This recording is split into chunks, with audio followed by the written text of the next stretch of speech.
Sveiki. Šiandien apie trečią dalyką, kurį mėgsta pinigai, ir tai yra netaip jau paprastai įgyvendinamas reikalas. Jis vadinasi sąžiningumas su savimi pačiu.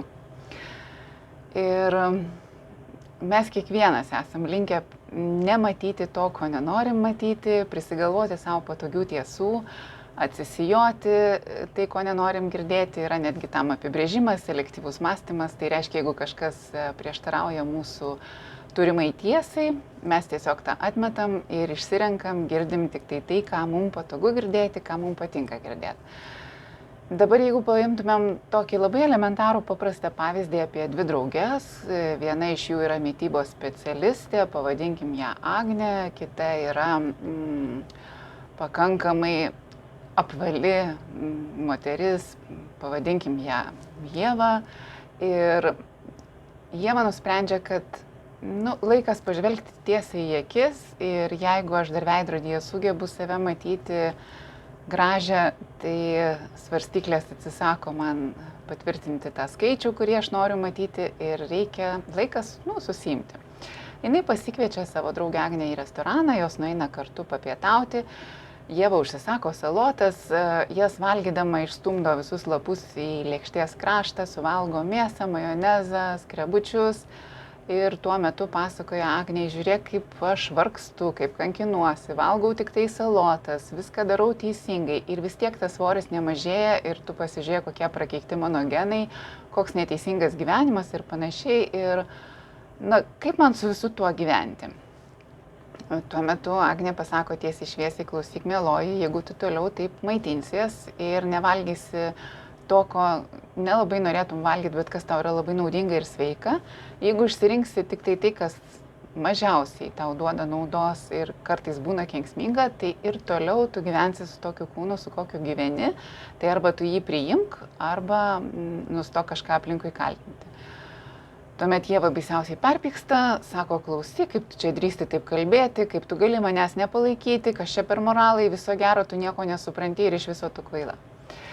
Ir tokių, vėlgi, šitas pavyzdys yra perspaustas, perdėtas, bet jisai ryškiai iliustruoja tai, kaip dažnas iš mūsų reaguoja į tai, ką pasako mums artimi, ir tai, ką mums nepatogu girdėti ir nefaina yra priimti. Tai jeigu jums nepatinka kitos tiesos ir jūs nusprendėte daryti verslą, tai linkiu jums labai didelės sėkmės, nes jos garantuotai prireiks tol, kol jūs nebandysit išgirsti tos kitos pusės. Ir kas yra įdomu, paėmus tą patį paprastą pavyzdį, ar ne, su dieta, tai vėl čia dalyvauja du dalyviai, debetas ir kreditas, tai yra insulinas ir grelinas, du hormonai. Vienas yra atsakingas už greitą medžiagų apykaitą, kitas yra atsakingas už alkį. Ir jeigu mes galvom, kad oi, kaip čia faina, mes galim paskatinti tiesiog insuliną kažkaip, tai ir jisai greičiau mūsų medžiagas visas sudegins ir mes būsim lieknesni, tai ne, žinokit, insulinas atsakingas ir už tai, kad mes greičiau senstam. Tai negali pažeisti tų dėsnių, kurie egzistuoja, ir tos dvi pusės yra visada neišvengiamai. Kaip jau sakiau, balansas yra kažkur tarp jų, ir kuo mes greičiau jį surasim, tuo smagiau gyvensim. Ir man pačiai, kai ateina verslas ir sako: aš noriu pas jūs tvarkytis apskaitą, labai geru sąžiningumo indikatorium, verslininko sąžiningumo su savim pačiu indikatoriumi būna tai, kaip jisai šneka apie savo buvusį buhalterį, ką jisai pasakoja.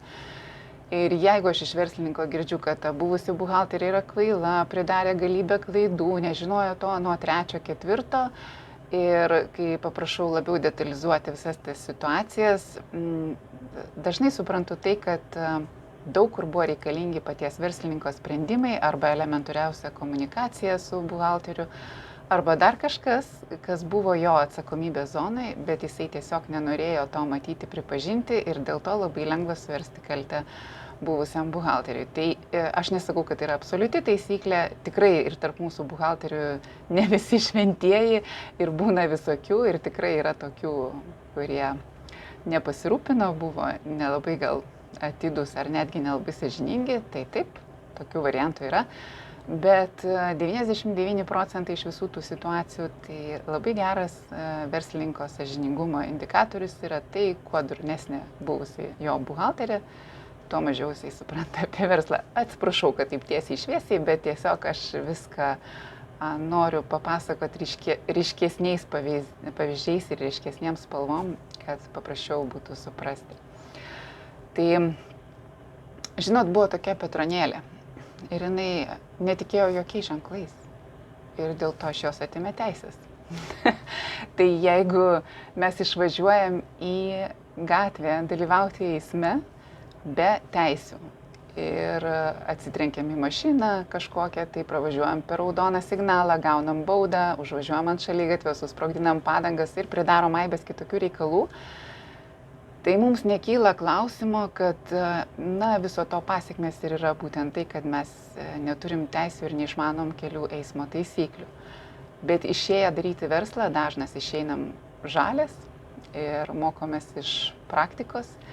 Ir jeigu įvyksta avarija, didesnė ar mažesnė, tai mes sugebam kaltinti visus aplinkui, bet paklausti savęs paties sąžiningai, atsistojus prieš veidrodį, o kodėlgi yra taip ir kodėl taip nutiko, tai net taip jau dažnam užtenka drąsos.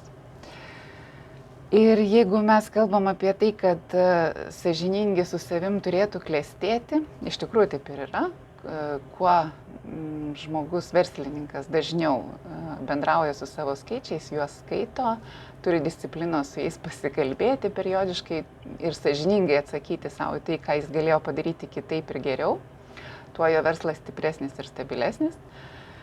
Tai gali būti toks kontrklausimas, o kaip yra tada su nusikaltėliais, kodėl jie yra tokie paskutiniai šikniai ir vis tiek pinigais nesiskundžia, turi jų ten per akis visokiais negarbingais būdais uždirbtų.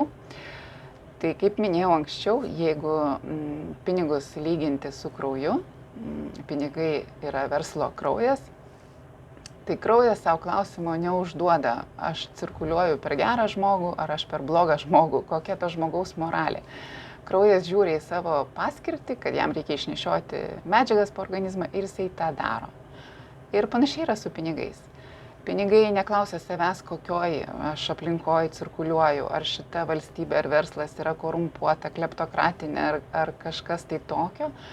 Moralinis klausimas jo nedomina, jo domina sistemos kongruentumas, kiek yra atvira pati su savim sistema ir sąžininga. Tai nusikaltėlio atveju būtų, jisai visiškai neabejoja tuo, ką jisai daro ir jisai mano, kad jisai viską daro gerai.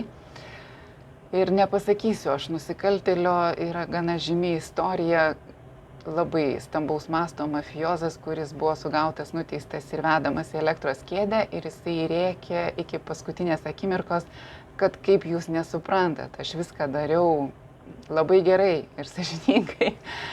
Ir tą patį Robin Hoodą paėmus, jisai gali būti didvyris, jisai gali būti elementarus plėšikas, tai čia tiesiog interpretacijų reikalas.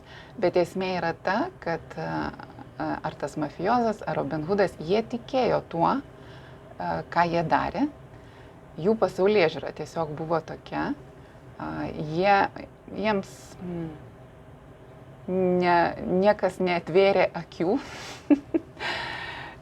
bet jie patys su savim buvo sąžiningi ir svarbiausia, jie darė tam tikrus veiksmus, kad nueitų į tam tikrą rezultatą.